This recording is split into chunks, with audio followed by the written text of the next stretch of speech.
तो मरकाम राजा कहने लगा भैया मेरे पास में बोले बेटियां बेटियां है, मैं सोच रहा था बोले अगर कहीं बेटा मिल गया होता तो बोले गांव के 4 पंचों को बुला करके बात प्रस्ताव पारित करवा रहे हैं।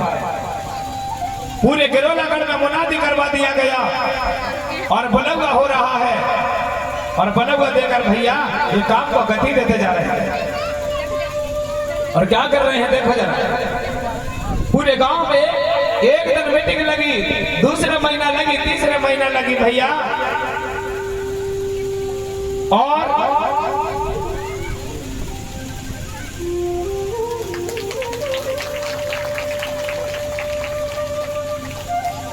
और हमारे बीच में रंजीत साहब भैया वाटीबाजी ग्राम भोरगढ़ी से हैं एंड हिनोता भाई बरगढ़े जी भोरगढ़ी से हैं और साथ ही पूरे परिवार से ऐसे सुप्रीम बहन 500 रुपया मुद्रा राशि दादाजी के चरणों पर वंदना करते हैं, ऐसा उनका लिखा है। ताली बजाओ एक बार भैया। पूरे परिवार को सुनाए दिन दोगुना रात चौगुना हो, जो भी काम करे सफल हो गए, तुम्हारा परिवार में कभी धन दौलत की कमी ना हो, क्योंकि यहाँ भरे मंच पर तुम पहुंचे हो। बहुत बहुत बहुत आशीर्वाद है, आनंद है। जोर से ताली बजाओ एक बार पूरे परिवार के लिए।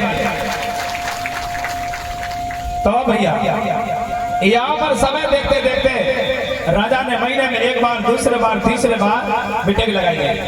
अब चौथी बैठक हुई भैया, तो चौथी बैठक में सब लोग आते थे गांव भर के, सबसे पूछा जाता था भैया कि राजा के यहाँ क्यों बुलाया जा रहा है, क्या बात है। तो सब लोग बताते थे कि राजा की बेटियां बड़ी हो गई हैं तो लक्षण ढूंढ रहा है राजा। तो एक बुजुर्ग दादा भैया 2-3 मीटिंग में नहीं गए रहे बैठक में। आखिरी बैठक चौथी बैठक थी, तो वहां पर दादा ने सोचा बोले जब गांव के लोग वहां से निकल रहे थे तब पूछे उन्होंने भैया आज कहाँ जा रहे हो बोले। तो गांव वाले लोगों ने बताया वो दादा को, बोले दादा भैया उठाओ ना मेरी आवाज बैठ रही है।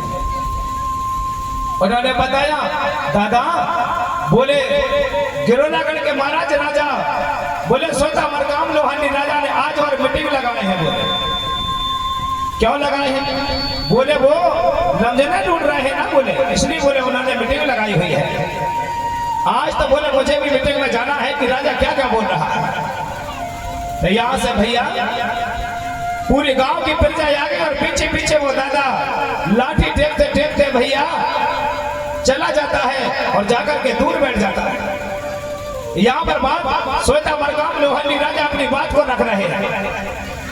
उन्होंने बात रखते रखते रखते कहने लगे भैया किसी ने पता किया कहीं साथ वाला लड़का मिला कि नहीं मिला। यहाँ पर सब लोगों ने कह दिया भैया बोले राजा साहब हमें पता ही नहीं चल पा रहा कहां से ला। तब वो बुजुर्ग मानव वो व्यक्ति दूर बैठा हुआ था, लाठी टेक रहा था।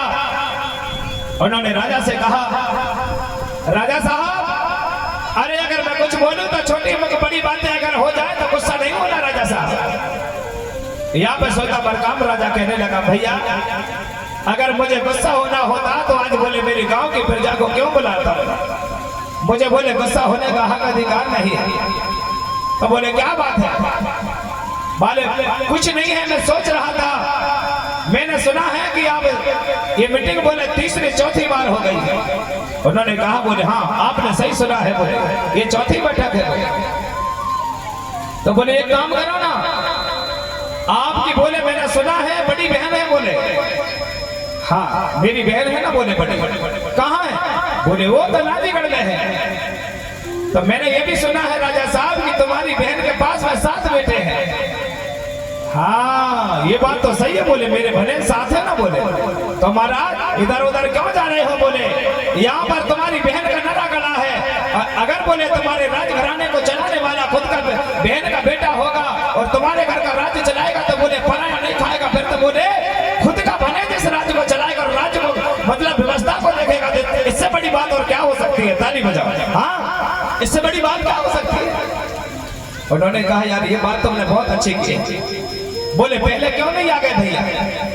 अरे कहाँ बताए, हम पूछते थे लेकिन लोग हमें बताते नहीं थे कहाँ जा रहे हैं कहाँ जा रहे हैं।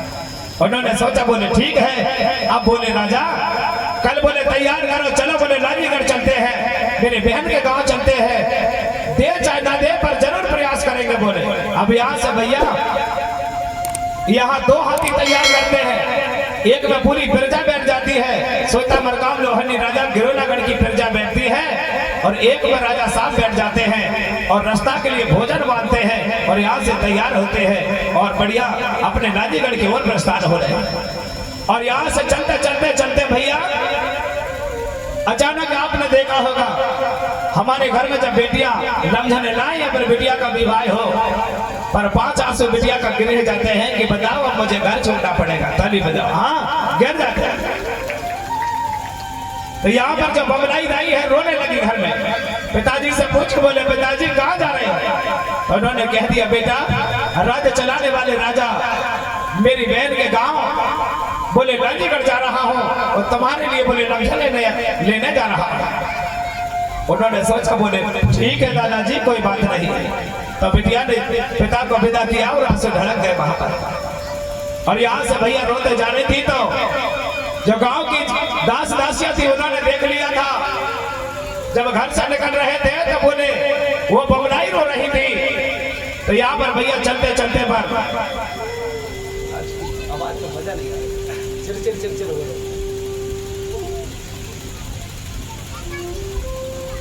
उन्होंने सोचा कि बोले भैया आज बोले देवी रो रही थी बोले तो चलो ना बोले यहाँ से चलते चले और आगे निकलते जा रहे हैं। और अब यहाँ से जाते जाते कहाँ पहुँच रहे हैं देखो, एक बहुत बड़ा जंगल था और उसी जंगल के किनारे पर आगे जैसे ही निकले तो वहाँ पर भैया एक बहुत बड़ा खेत था और वहाँ पर बड़ी जंगली फूली लगी हुई थी। क्या लगी थी बोलो, क्या लगी थी?